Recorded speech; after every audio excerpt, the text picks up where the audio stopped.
Star Wars The Last Jedi has been out for a few weeks now, and it's, well, Star Wars. Think what you want about porgs, but this movie completely renewed my appetite for everything Star Wars. I watched it, and then I decided to watch it again. Then I watched The Force Awakens, the original trilogy, the prequels, and I was happy. But I still wanted more Star Wars. And that's the moment where I went to my cellar in search of the very first Star Wars game I have ever played. Star Wars TIE Fighter. Let's have a look at it.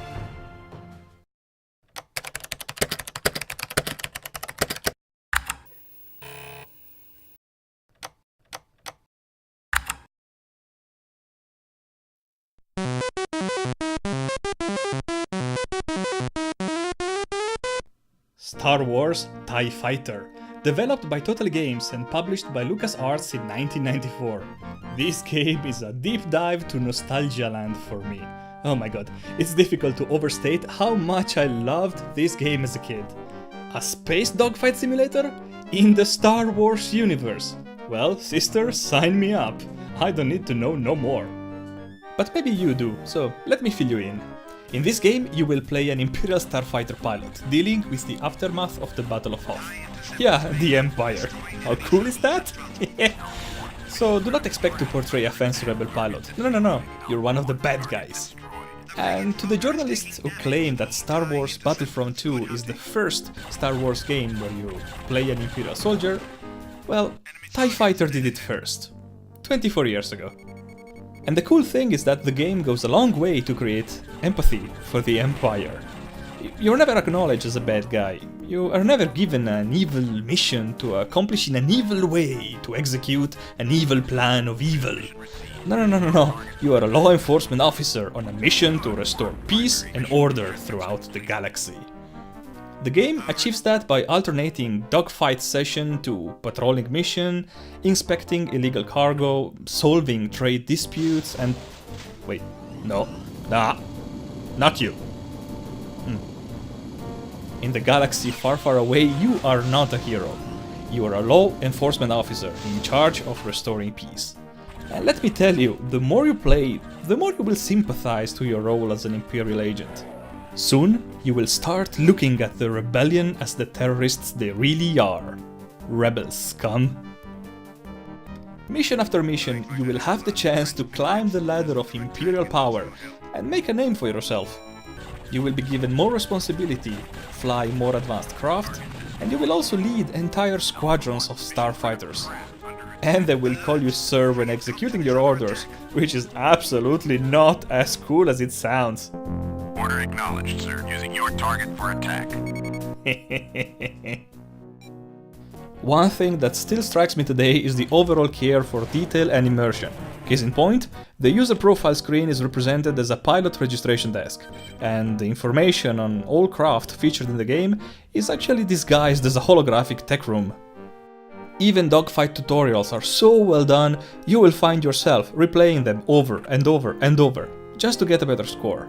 The battle simulator contains a large number of completely independent missions that will teach you the ins and outs of all Imperial crafts and all basic squadron tactics. Another thing you will notice very soon is the quality of the soundtrack. And of course the music is good. It was composed by Clint Bajakian, sorry for butchering your name, who is known for his works on games like Monkey Island 2, Manic Mansion, Sam & Max Hit the Road, and more recently for the Uncharted series, God of War 3 and World of Warcraft.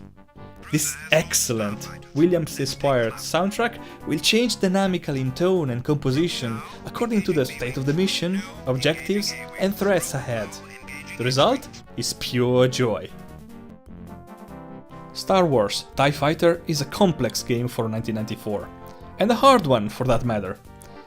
You will find yourself in solo missions, group raids, coordinated attacks, everything and anything. Sometimes you'll be a wingman, sometimes you'll be a commander. Most missions cannot even be completed without extensive collaboration with other fighters and squadrons. Mission objectives are often layered, with new objectives emerging during the mission depending on circumstances. And let's be clear, this uncertainty is not a sign of sloppy mission design. On the contrary, missions are varied and very well laid out. Your command ship will always keep you informed of all change of plans, which is convenient when a pesky battalion of rebel starfighters joins the party uninvited. Rebel scum. Wait, did I already say that? So, if you want to survive on the battlefield, well, you will need to learn your spacecraft, and that is a science on its own. Almost all the keys of the keyboard are actually used for one or more functions, and remapping is not possible, so you will have to learn all the key combinations. It's a lot to keep in mind, so you should read the official cheat sheet provided with the game, or else you will die.